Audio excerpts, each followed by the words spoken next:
मेरी जेठानी हर रात मेरी तेल से मालिश करती और मुझे होश नहीं रहता। फिर मेरा जेठ मेरे साथ जो करता उसे जानकर आपके भी रोंगटे खड़े हो जाएंगे। मेरा नाम हेमा है। हमारा घर गांव में था। मेरे बच्चे स्कूल की छुट्टियां होने पर अपनी बड़ी माँ के घर जाने के लिए बहुत जिद किया करते थे। मैं अपने बच्चों को लेकर शहर अपनी जेठानी के घर चली जाती थी। मेरे पति जिस दिन हमें घर आना होता था उस दिन हमें लेने के लिए आ जाते थे। जब मैं अपनी जेठानी के घर पर रात के टाइम पर उनसे बातें करती तो वो मुझसे कहती कि आओ, मैं तुम्हारी कमर की मालिश कर देती हूँ, कभी सारी ज़िंदगी तुम्हारी कमर में दर्द नहीं होगा। मैं अपनी जेठानी से अपनी कमर की मालिश करवा लेती, लेकिन इसके बाद मुझे नींद आ जाती और जब आधी रात को मेरी आँख खुलती तो मुझे कुछ अजीब अजीब सा महसूस होता था। लेकिन एक बात बड़ी अजीब होती कि आधी रात के टाइम पर भी मेरे जेठ जी जाग रहे होते थे और जेठानी सो जाती थी। एक दिन जब मैंने ये राज जानने की कोशिश की और जब राज खुलकर मेरे सामने आ गया तो मेरे पैरों तले से ज़मीन निकल गई थी, क्योंकि मैं अपने माता पिता की सबसे लाडली बेटी थी। हम 7 बहनें थे और मैं अपनी 7 बहनों में सबसे छोटी थी। मम्मी तो बचपन में ही गुजर चुकी थी। मेरे पापा ने ही अकेले हम 7 बहनों की परवरिश की थी। हमारा कोई भाई भी नहीं था। एक एक करके मेरी सारी बहनों की शादी हो गई। मैं अकेली बची थी और भगवान का शुक्र था कि मेरी सारी बहनें अपने ससुराल में बहुत खुश रह रही थी। फिर नंबर आया मेरी शादी का, तो मेरी शादी एक ऐसे इंसान के साथ हुई जिसकी शहर में गवर्नमेंट जॉब थी। हम लोग तो गांव में रहते थे। हम 7 बहनों में से मेरी 2 बड़ी बहन की ससुराल शहर की थी। मेरी वो बहनें बहुत कम हम लोगों से मिलने के लिए आती थी। मेरे पापा ने उसके बाद से ही किसी भी बहन की शादी शहर में नहीं की थी और वो मेरी शादी भी गांव में अपने पास ही करना चाहते थे, ताकि वो हर लम्हा मेरी खबर रख सके और मुझसे मिल सके। जिस लड़के से मेरी शादी होने वाली थी उसकी नौकरी तो शहर में थी, लेकिन वो हर महीने में 1 हफ्ते की छुट्टियों के लिए अपने घर पर आ जाता था। लड़के की नौकरी अच्छी थी, अच्छा कमाता था, इसलिए मेरे पापा ने मेरा रिश्ता तय कर दिया था। फाइनली मेरी शादी हो गई थी। मैं जब शादी करके अपने ससुराल गई तो मेरे ससुराल में सिर्फ मेरी सास रहती थी। मेरे पति तो शहर में रहते थे और वो इन दिनों अपनी शादी की वजह से ही घर आए हुए थे। मेरी जेठानी और जेठ भी थे। उनके पास कोई औलाद नहीं थी। वो अपने दूसरे घर में रहते थे। उनका घर शहर में ही था, जो कि हमारे गांव से बहुत दूर था। शादी के बाद सारे मेहमान अपने अपने घर चले गए थे। मेरी 2 नंदे भी थी और वो दोनों भी अपने ससुराल में बहुत खुश थी। वो भी कभी कभी अपने मायके आती थी। मेरे जेठ और जेठानी भी शादी हो जाने के बाद अपने घर में दोबारा से चले गए थे। मेरी जेठानी की शादी को 7 साल हो गए थे, लेकिन अभी तक उनके पास कोई बच्चा नहीं था। लेकिन भगवान का शुक्र था कि मेरी शादी के 2 महीने होते ही मैं माँ बनने वाली थी। मेरे पति हर महीने में 1 हफ्ते के लिए घर पर आते थे और मेरा उनके साथ वक्त बहुत अच्छा गुजरता था। मुझे अपने ससुराल में सास से बहुत प्यार मिल रहा था। इधर मेरे पति भी मुझसे बहुत प्यार करते थे। वो जब घर आते थे मेरे लिए बहुत सारे गिफ्ट्स लेकर आते थे और मेरा बहुत ख्याल रखते थे। मेरी सास भी घर के काम में बिजी रहती थी। वो मुझे सिर्फ आराम करने के लिए ही कहती थी। मैंने लोगों से सास के बारे में बुराई करते हुए सुना था, लेकिन मेरी सास सच में बहुत अच्छी औरत थी। मैं बहुत छोटी थी तब मेरी माँ मुझे इस दुनिया में अकेला छोड़कर चली गई थी। मुझे अपनी सास से अपनी माँ का प्यार मिल रहा था। ये बात मेरे लिए मुझे बहुत खुश कर देने वाली थी। मेरी शादी के 2 महीने बाद मेरे पापा की भी मौत हो गई थी। मुझे अपने पापा की मौत का बहुत अफसोस हुआ था, लेकिन मैं प्रेग्नेंट थी। इस वजह से मुझे डॉक्टर ने ज़्यादा स्ट्रेस लेने के लिए मना किया था। मेरे घर में मेरी प्रेगनेंसी की खबर से सभी लोग बहुत खुश थे। 9 महीने पूरे होने के बाद मैंने बेटे को जन्म दिया। पोते की शक्ल देखकर मेरी सास की खुशी का ठिकाना ही नहीं रहा था, लेकिन मैंने गौर किया था कि मेरी जेठानी का मूड कुछ ठीक नहीं था। मुझे उनके दर्द का एहसास अच्छी तरह से हो रहा था।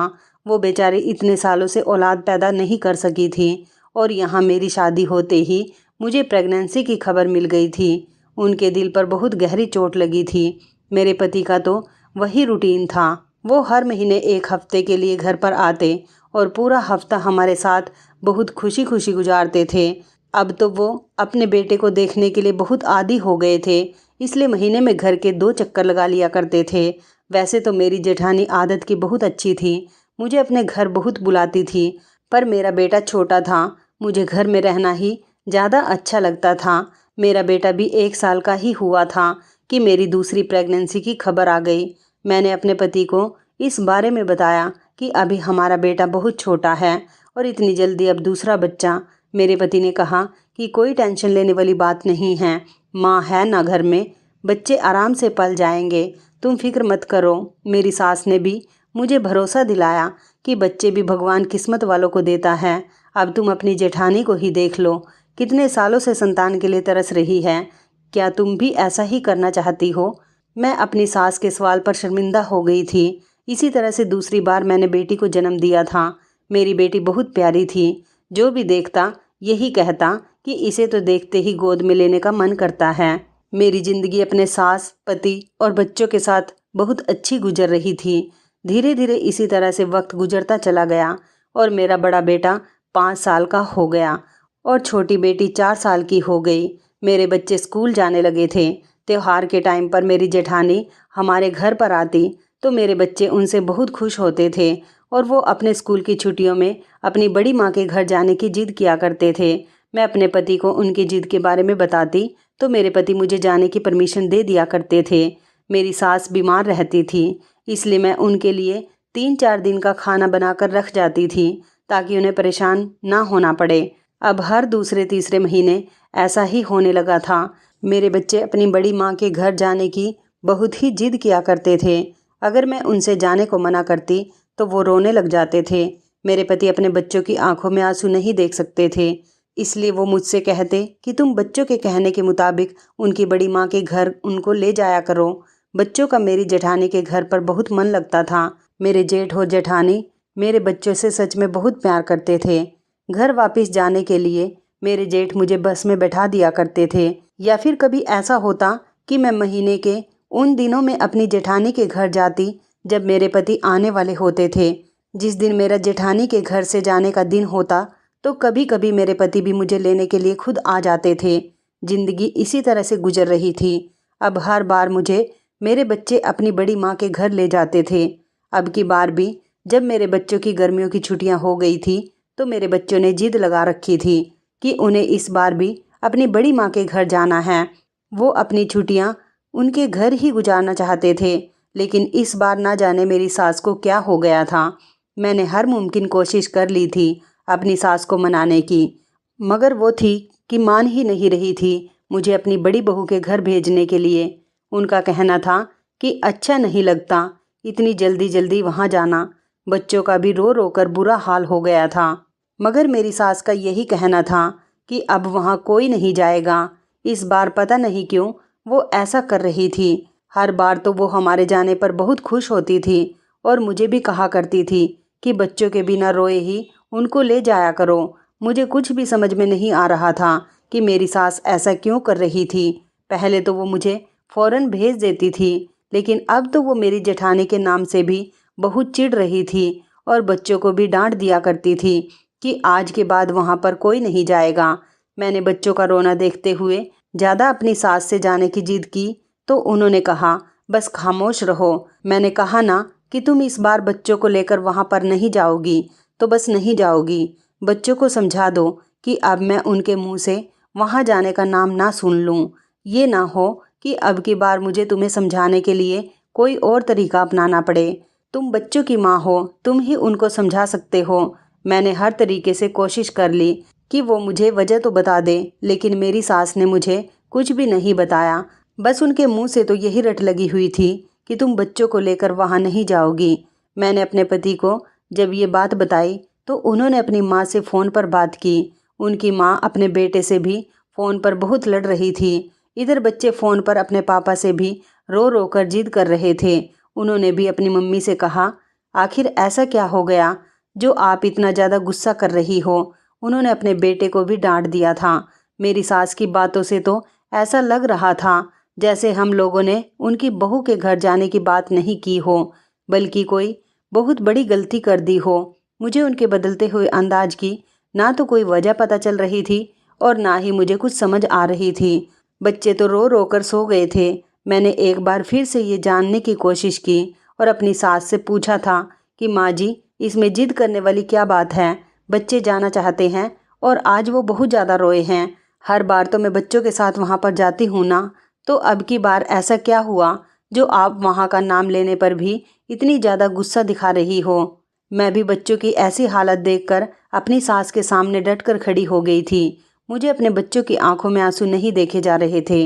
मैं और मेरे पति अपने बच्चों की हर डिमांड को पूरा करते थे। मैंने अपनी सास को बच्चों की खुशी का वास्ता दिया। बच्चे मेरी सास की सबसे बड़ी कमजोरी थे। मैं बच्चों का वास्ता देकर इस बात का फ़ायदा उठा लिया करती थी। इससे पहले भी कई बार मैंने अपनी सास को बच्चों का वास्ता देकर उनसे कई बार अपनी बात को मनवाया था और इस बार तो मैं बच्चों के लिए ही ये कदम उठा रही थी। दरअसल मेरे बच्चों को अपनी बड़ी माँ के घर जाना इसलिए अच्छा लगता था क्योंकि उनका घर हमारे घर से बहुत बड़ा था। मेरे जेठ का बिजनेस बहुत अच्छा था। वो शहर में अच्छी पोस्ट पर लगे हुए थे। उनका घर भी हमारे घर से बहुत बड़ा था। मेरे जेठ ने हमारे घर से अपना हिस्सा ले लिया था। अब उनका हमारे घर से कोई मतलब नहीं बनता था। इतना सब कुछ होने के बावजूद भी उनके पास कोई औलाद नहीं थी। वो दोनों पति पत्नी भी मेरे बच्चों से बहुत प्यार करते थे। मेरे बच्चों को उनके प्यार की आदत हो गई थी। उनको वहाँ जाकर खुशी मिलती थी, इसलिए वो हर कुछ दिनों के बाद वहाँ जाने की जिद लगा लेते थे। वहाँ पर उनका वक्त अच्छा गुजरता था। मेरी सास ने मुझसे कहा कि बहू, तुम बात नहीं समझ रही हो। पहले की बात और थी, अब की बात और है। इस बार मेरी सास मुझे गुस्से से नहीं बल्कि नरमी से समझा रही थी, लेकिन वो क्या कहने की कोशिश कर रही थी मेरी तो कुछ भी समझ में नहीं आ रहा था। मैंने अपनी सास से कहा कि इस बार मुझे जाने दीजिए क्योंकि बच्चे बहुत जिद कर रहे हैं। आगे से मैं बच्चों को मार पीट करके समझा लिया करूँगी क्योंकि अभी तक मैंने बच्चों पर हाथ नहीं उठाया है। अब आप जिद पर अड़ गई हैं और बच्चे भी जिद पर आ गए हैं। मैं आपके साथ तो कुछ नहीं कर सकती, पर बच्चों पर तो हाथ उठा सकती हूँ, इसलिए अब की बार मैं ऐसा ही करूँगी। मेरी ये बात सुनकर मेरी सास की आंखों में आंसू आ गए। उन्होंने कहा कि चलो, तुम्हारी मर्जी है, तुम जैसा चाहो वैसा करना। अगर तुम चाहो तो जा सकती हो, लेकिन प्रार्थना करना कि भगवान कभी तुम्हारे साथ कुछ गलत ना करे, तुम्हारी और तुम्हारे बच्चों की उम्र लंबी करे। ये कहते हुए मेरी सास अपने कमरे में चली गई थी। उन्होंने कह दिया था कि तुम जाना चाहो तो जा सकती हो, मैं अब तुम्हें नहीं रोकूंगी। सुबह के टाइम पर बच्चे भी अपनी दादी को मनाने के लिए उनके कमरे में गए तो मेरी सास ने उनके सर पर हाथ रखते हुए कहा, ठीक है, तुम लोग चले जाओ। बच्चे उनकी ऐसी बात कहने पर बहुत ज़्यादा खुश हो गए थे। मैं भी खुशी खुशी कमरे में आकर जेठानी के घर जाने की तैयारी करने लगी थी। मैंने अपनी और बच्चों की सारी पैकिंग कर ली थी। अब की बार मेरे पति के आने में बहुत टाइम था। मैं बस से बच्चों के साथ अपनी जेठानी के घर चली गई थी। मैं जब अपनी जेठानी के घर पहुंची तो मेरी जेठानी बेचैनी से मेरा और बच्चों का दरवाजे पर खड़ी हुई इंतजार कर रही थी। उनको कॉल करके मैंने पहले ही बता दिया था कि हम लोग आपके घर आ रहे हैं, क्योंकि मैं हर बार उनको कॉल करके बता दिया करती थी। मुझे भी अपनी जेठानी की आदत बहुत अच्छी लगती थी। अगर हम लोगों का घर करीब होता तो हम लोग एक दूसरे से जल्दी जल्दी मिल लिया करते। मेरी जेठानी बहुत बेसब्री से मेरा और बच्चों का इंतज़ार करती थी। जब मैं और बच्चे रिक्शा से उतरकर उनकी तरफ बढ़े तो मेरी जेठानी ने जल्दी से मेरे दोनों बच्चों को गले से लगा लिया। मैंने भी उनके पैर छूकर उनका आशीर्वाद लिया। उन्होंने मुझे भी गले से लगा लिया और घर के अंदर ले गए। घर के अंदर मेरे जेठ भी मौजूद थे। मैंने उनका भी आशीर्वाद लिया। हमारे जाते ही वहाँ पर खुशी का माहौल छा गया था। मेरे बच्चे तो इस कदर खुश हो गए थे कि उनकी खुशी का कोई ठिकाना ही नहीं था। वो तो अपने बड़े पापा से चिपक कर बैठ गए थे। सच कहूँ तो मुझे भी अपनी जेठानी के घर आने की आदत हो गई थी। यहाँ पर लगभग मैं 7 महीने से लगातार आ रही थी। इससे पहले मैं कभी कभी आया करती थी। ये लोग हमारे लिए कितना कुछ करते थे। मेरी जेठानी मेरी पसंद का खाना बनाती थी और मेरे जेठ बच्चों के लिए बहुत सारे कपड़े और खिलौने ला कर देते थे। इसलिए तो मुझे और बच्चों को यहाँ पर आना बहुत पसंद था। लेकिन मेरी सास ना जाने क्या सोचती फिर रही थी। मैंने इस बात को इग्नोर करते हुए सोच लिया था कि आगे की आगे देखी जाएगी। अब आ गई हूँ तो खूब इंजॉय करती हूँ। मेरी जेठानी ने मुझसे कहा, हेमा, मैं और तुम्हारे भैया तो बच्चों के आने का बहुत बेसब्री से इंतजार कर रहे थे। मेरी जेठानी ने कहा, तुम मुझे मेरी बहनों की तरह प्यारी हो और ये बच्चे तो मुझे मेरे अपने ही लगते हैं। मुझे इन बच्चों से बहुत लगाव हो गया है। तुम अच्छा करती हो जो यहाँ इनको लेकर आ जाती हो। हम लोगों का भी दिल लग जाता है। मैं उनकी इस बात पर हल्का सा मुस्कुरा दी थी। मेरी जेठानी के घर में कामकाज के लिए नौकरानी लगी हुई थी, इसलिए वो सारा टाइम आराम से मेरे साथ स्पेंड कर लिया करती थी। मेरी जेठानी ने मेरी पसंद का खाना बनाया था। बच्चे तो खेल रहे थे। मुझे बहुत खुशी हो रही थी टेबल पर अपनी पसंद का खाना रखा हुआ देखकर। खाना खाने के बाद मैं बच्चों को लेकर सुलाने के लिए कमरे में चली गई थी। मेरी जेठानी के घर में मेहमानों के लिए स्पेशल कमरा बना हुआ था, क्योंकि कभी कभी उनके मायके से भी कोई ना कोई उनके घर पर आता जाता रहता था। जब मैं जाती थी तो उसी कमरे में ठहरती थी। मैंने बच्चों को सुला दिया था। दोनों बच्चे खेल खेल कर बहुत थक गए थे, इसलिए जल्दी ही सो गए थे। मैंने भी सोने के लिए कपड़े चेंज कर लिए थे। थोड़ी देर के बाद मेरी जेठानी मेरे कमरे में आ गई। मैं अपनी सास की बात से बहुत ज़्यादा टेंशन में थी और मुझे उनकी फ़िक्र हो रही थी।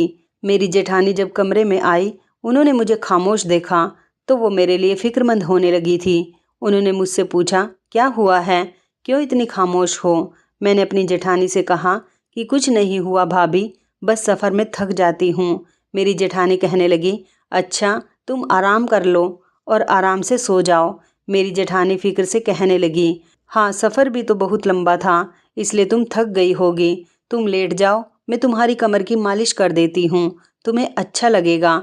तुम्हें पता है मैं बहुत अच्छी मालिश करती हूँ। मेरे पास खास तेल है, उसे लगाने के बाद कमर का दर्द बिल्कुल गायब हो जाता है, बल्कि शरीर की सारी हड्डियाँ मजबूत होती हैं। मेरी जेठानी ये बात प्यार और नरमी से कहते हुए उठकर तेल लेने के लिए चली गई थी। उनके जाने के बाद मैं लेट गई थी। मैं लेटे हुए सोच रही थी कि अगर मेरी सास मेरी जेठानी को मुझसे इतनी मोहब्बत करते हुए देख लेती तो उनका सारा गुस्सा उतर जाता। अभी मैं यही सब कुछ सोच रही थी कि इतनी ही देर में मेरी जेठानी तेल लेकर आ गई थी और अपने साथ नौकरानी को भी लेकर आई थी। नौकरानी के हाथ में दूध का गिलास था। मेरी जेठानी ने कहा, पहले तुम दूध पी लो, उसके बाद आराम से उल्टी होकर लेट जाना और मैं तुम्हारी कमर की अच्छी तरह से मालिश कर दूंगी। पहले तो मैंने दूध पिया, उसके बाद मैं लेट गई थी। मेरी जेठानी ने मालिश करना शुरू कर दिया था। उनके हाथों में सच में जादू था। मुझे बहुत सुकून मिल रहा था। बच्चे मेरे करीब ही लेटे हुए सो रहे थे। मेरी जेठानी मालिश करते हुए मुझसे सवाल करने लगी, तुम्हें यहाँ आने से माँ जी ने तो नहीं रोका ना? मैं थोड़ी देर के लिए उनके सवाल पर खामोश हो गई थी और कंफ्यूज हो गई थी कि इस बार माँ जी का मुझे रोकना और आज पहली बार मेरी जेठानी का मुझसे ये सवाल करना, क्या इन बातों का कोई कनेक्शन है? इस बारे में तो मुझे कुछ भी नहीं पता था। मैंने अपनी जेठानी से कहा, नहीं तो भला वो मुझे यहाँ आने से क्यों रोकेंगी? आज तक उन्होंने मुझे कभी नहीं रोका, तो अब क्यों वो आने से मना करेंगी? मैंने अपनी जेठानी से शर्मिंदा होकर उनसे झूठ बोला था। आखिर मैं उनको क्या बताती कि इस बार माँ जी कितना भड़क रही थी हम लोगों के यहाँ आने पर। मेरे झूठ पर मेरी जेठानी का चेहरा भी खुशी से चमक उठा था।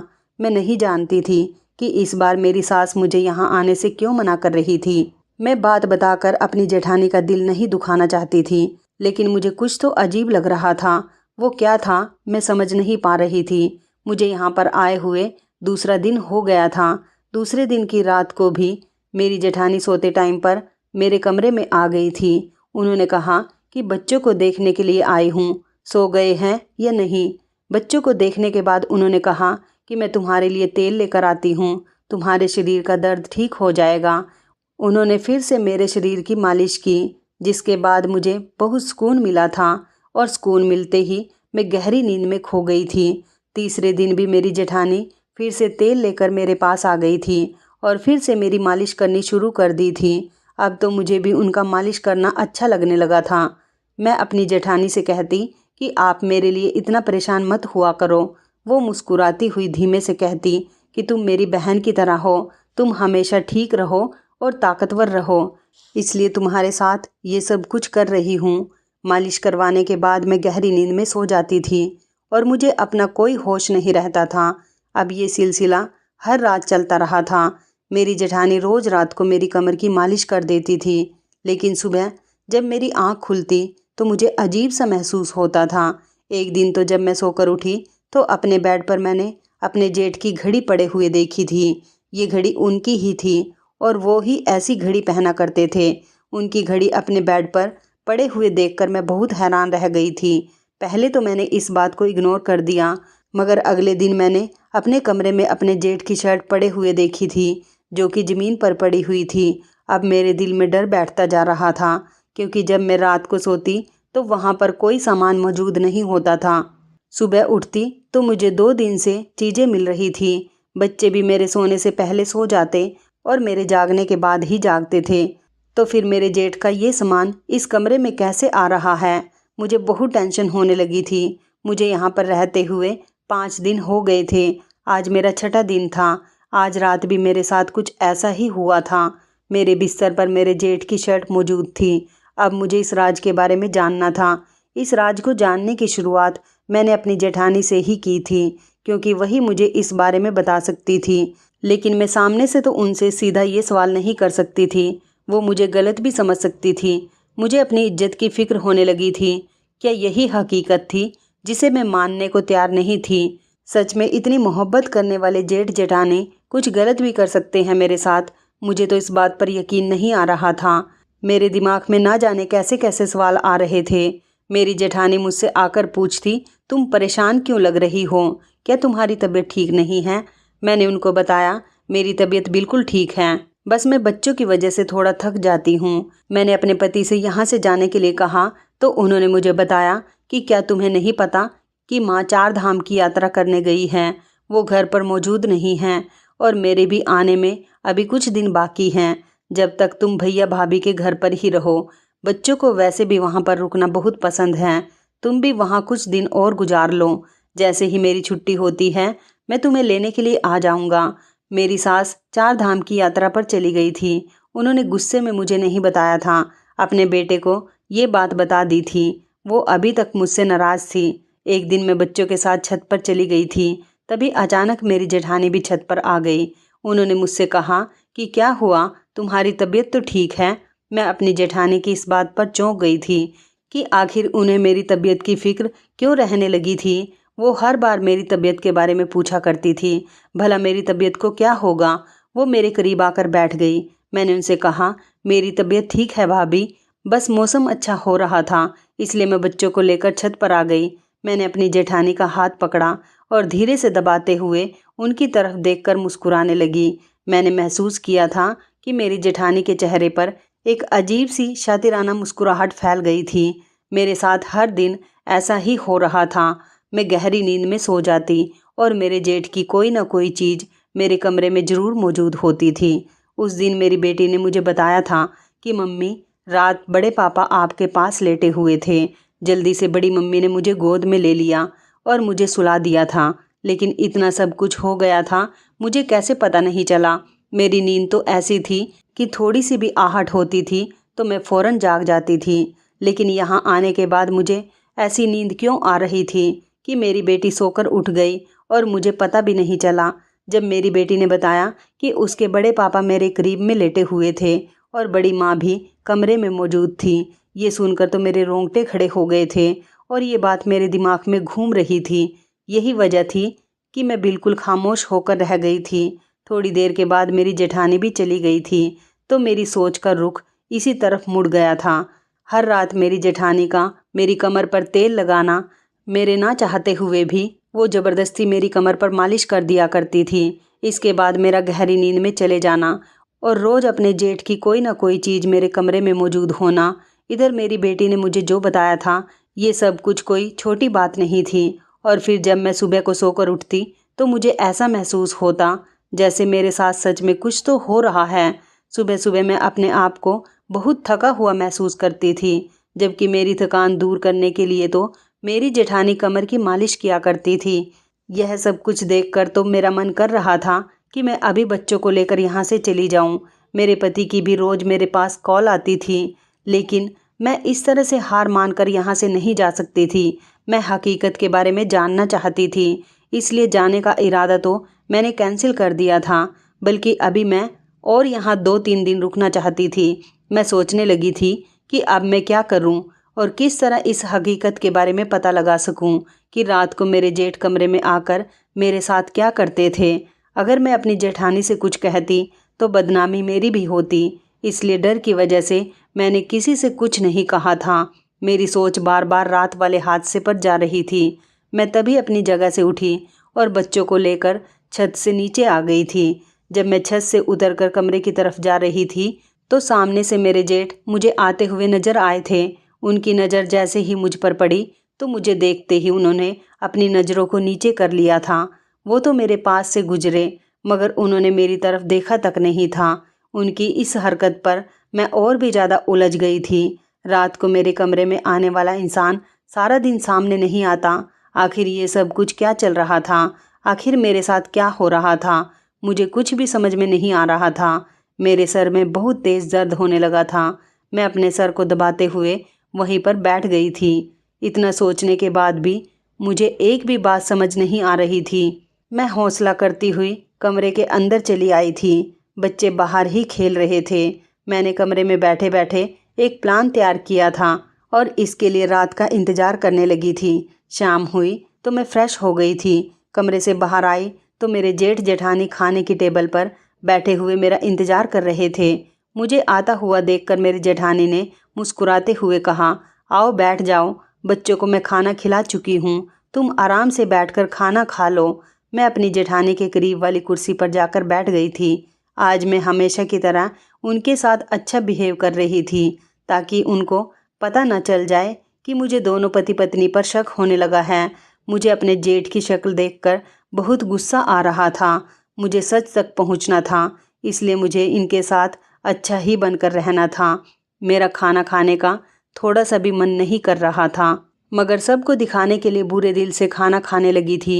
मेरी जेठानी मेरी तरफ देखकर कहने लगी, तुम्हारी तबीयत तो ठीक है ना?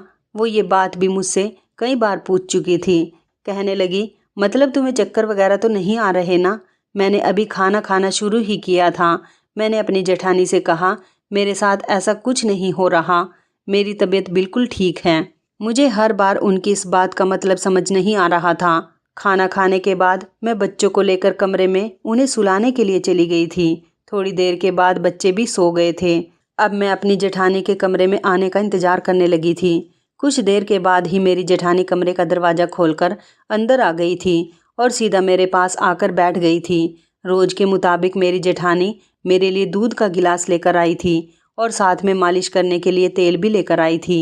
मैंने दूध तो नहीं पिया था, बहाना कर दिया था कि मेरा दूध पीने का मन नहीं है। लेकिन आज मैंने तेल से मेरी जेठानी मालिश किया करती थी उस तेल को बदल दिया था। वो मेरे बदले हुए तेल से मालिश करने के बाद कमरे से चली गई थी। मैंने उनके जाते ही अपनी कमर को साफ कर लिया था। मुझे धीरे धीरे नींद आने लगी थी, लेकिन मैंने खुद को संभाल लिया था। आज मेरे जेठ की तबीयत खराब हो गई थी और मैं सारी रात जागती रही, पर वो कमरे में नहीं आए और मुझे नींद भी नहीं आई थी। आज का मेरा प्लान तो फ्लॉप हो गया था क्योंकि मेरे जेठ को बहुत तेज बुखार आ गया था। इस बात का मुझे तब पता चला जब मैं कमरे से बाहर देखने के लिए गई कि बाहर का माहौल कैसा है। मुझे अपनी जेठानी के कमरे से आवाज़ आ रही थी कि मेरे जेठ दवाई मांग रहे थे। कह रहे थे, मुझे बहुत तेज बुखार आ रहा है। मेरी जेठानी बाहर निकलकर दवाई देने के लिए आई थी। मैं उन्हें देखते ही फ़ौरन छुप गई। मेरा प्लान भले ही फ्लॉप हो गया था, लेकिन ये बात मैं अच्छी तरह से समझ गई थी कि उस तेल में ही कुछ गड़बड़ थी। आज तेल बदलने से मुझे नींद नहीं आई थी। कल भी मैं ऐसा ही करूँगी और ऐसा ही हुआ। दूसरा दिन जब निकला तो मैंने अपनी जेठानी के कमरे में चोरी चुपके जाकर फिर से वो तेल बदल दिया। मुझे पता था कि रात को जब वो आएगी तो यही तेल लेकर आएगी और इसी से ही मेरी मालिश करेगी।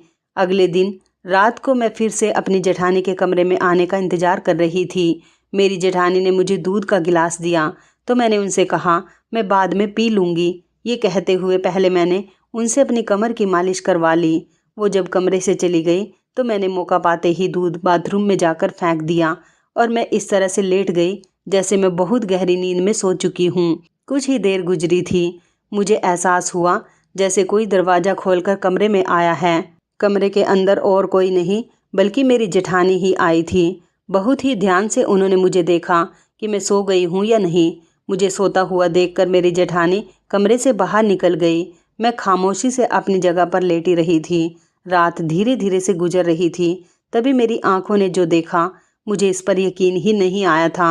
मेरी सांस अटक कर रह गई थी। ये सब देखकर मैं शॉक्ड रह गई थी। अब की बार जो इंसान कमरे में आया था, उसकी आवाज़ सुनकर मुझे अपने कानों पर विश्वास नहीं हो रहा था। मेरे जेठ जेठानी दोनों ही कमरे में मौजूद थे और वो दोनों जिस तरह की बातें कर रहे थे, उसे सुनकर मेरे रोंगटे खड़े हो गए थे। मैं जो सुन चुकी थी वो सब सच था। ऐसा कैसे हो सकता था? क्या लोगों के इतने चेहरे भी होते हैं? मैं हैरान रह गई थी।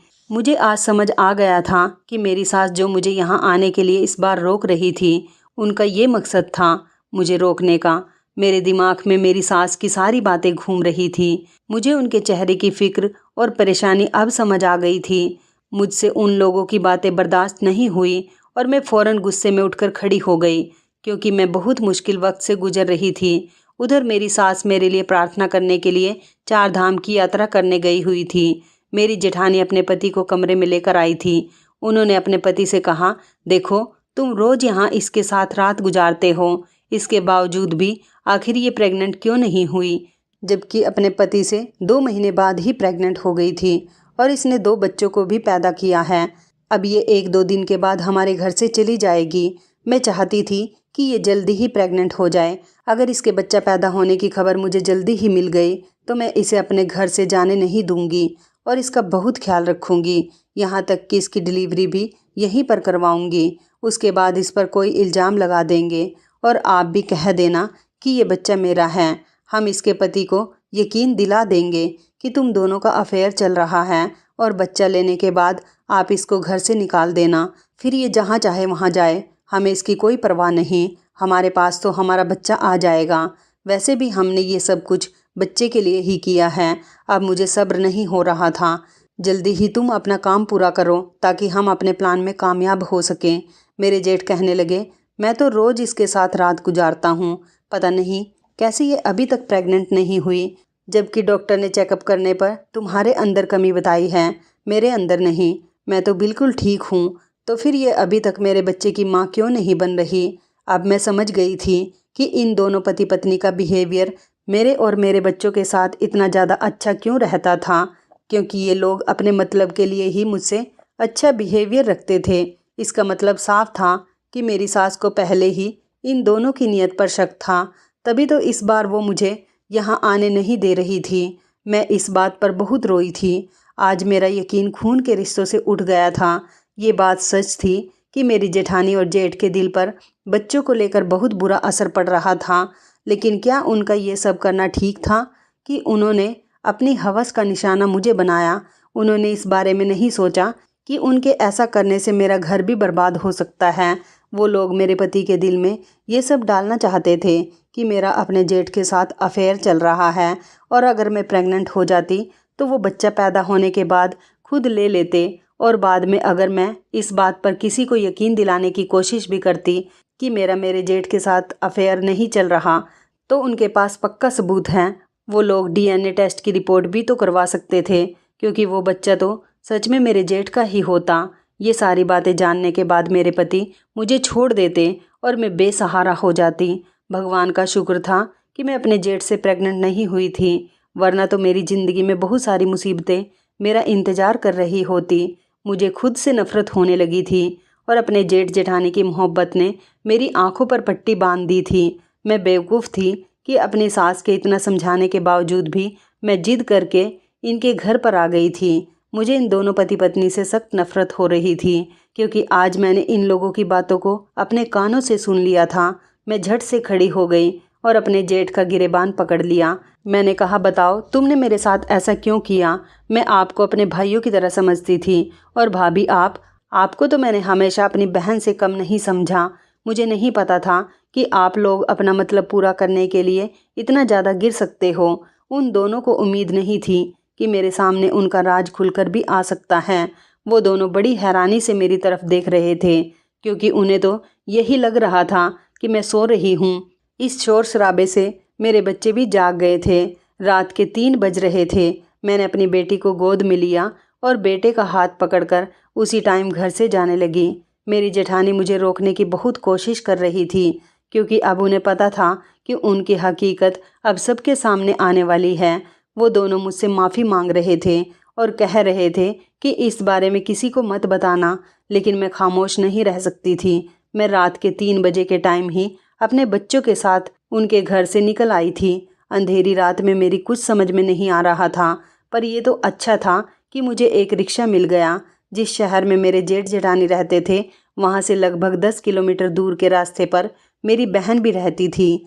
मैं अपने बच्चों को लेकर उनके घर चली गई और वहाँ जाने के बाद मैंने अपने पति को कॉल करके सारी बात बता दी।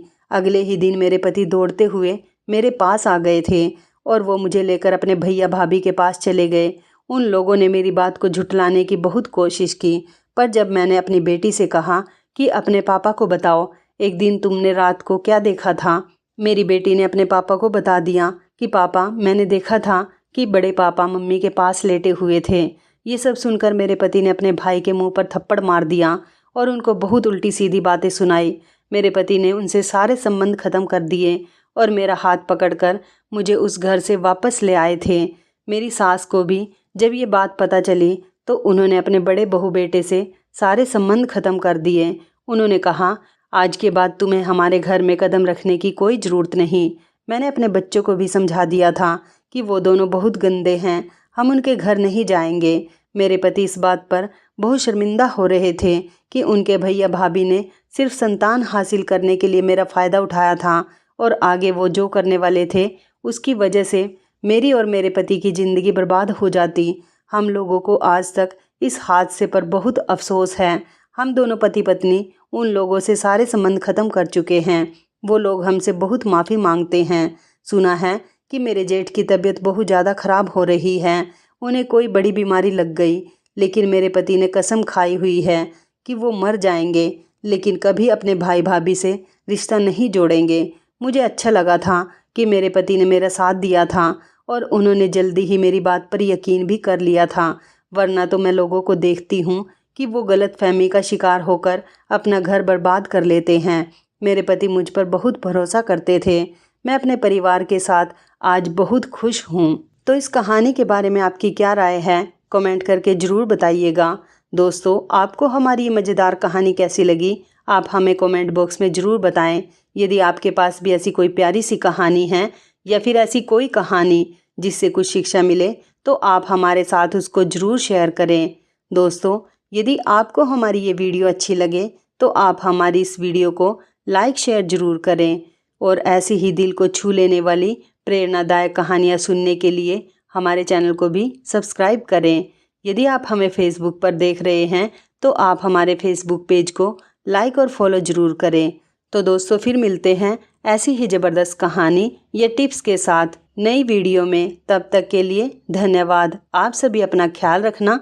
आपका दिन शुभ व मंगलमय हो।